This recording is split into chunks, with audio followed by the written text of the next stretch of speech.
so many parents fall into this trap. Please, don't let it be you.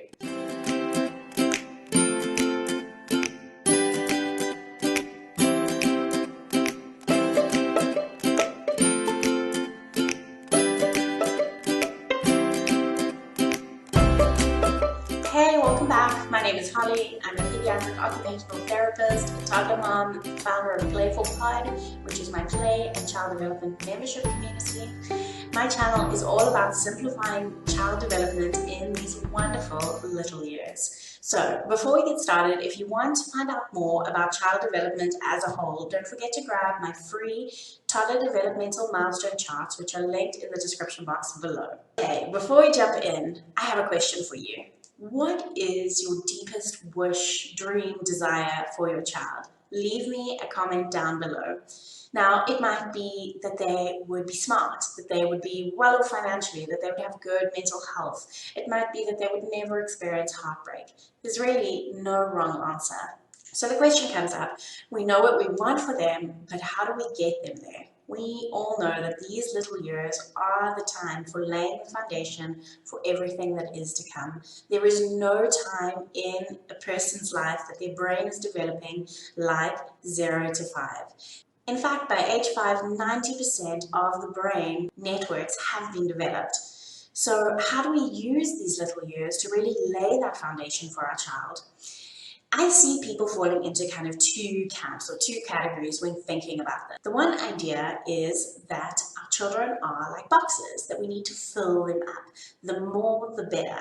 Quantity over quality, increased experiences, increased exposure, fill that box right up. Now that might be enrichment classes, that might be extra hours in preschool, that might be more sports activities, that might be more apps that use different kind of teaching methodologies, that might be highly structured activities. The other idea is the ladder. So the ladder basically thinks about child development as being sequential. There's an understanding that there needs to be consolidation of each bottom or foundational step before you can move on to the next step. The ladder thinking really focuses on process, and it has the end goal or the top of the ladder in mind. So in case you didn't already understand it, I am firmly in the ladder camp, and so is child development research. I want to point out for you a few places where we see this playing out.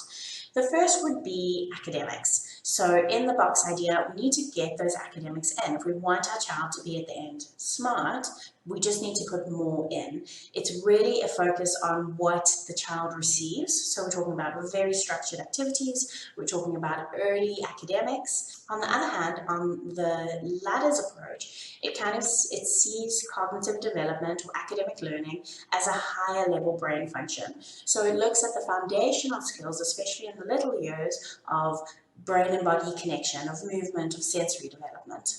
Another way this can play out is in specific developmental skills. So let's take scissors, because it's kind of a little pet peeve of mine. Often box thinking says just give them more scissors, give them lots of scissor exposure, irrespective of whether this is where they are at developmentally. And then they come to OT to fix all the bad things that they've learned.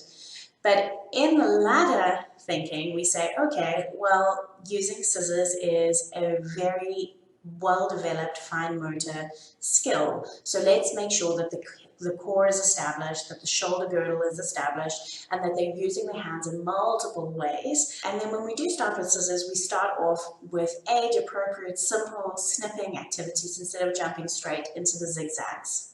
This also plays out a lot in behavior. So in the box thinking, there's this kind of idea that the more experiences you can give your child of that was bad and you've been corrected, and that was good and you've been rewarded, the more you can fill up that box with those experiences, and it will result in good behavior. This goes back really to the foundations of behavioral learning models, like Pavlov's dog style. So in case you haven't heard of this, or you slept through your college Psych 101 course, there was a man, his name was Pavlov. He had a dog. He found that every time he rang his bell and gave his dog a bowl of food, the dog would salivate. He kept doing this a couple of times, and then he took away the food but rang the bell, and the dog still salivated.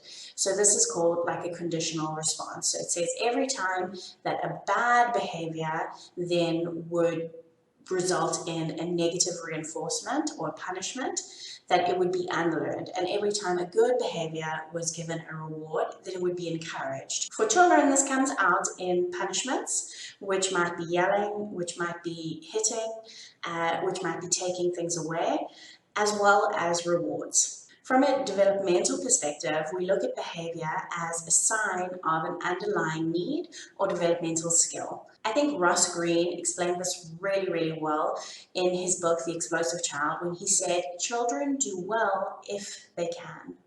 So when we look at the ladder, we might see a behavior like a tantrum or picky eating or difficulty paying attention or focusing on a task.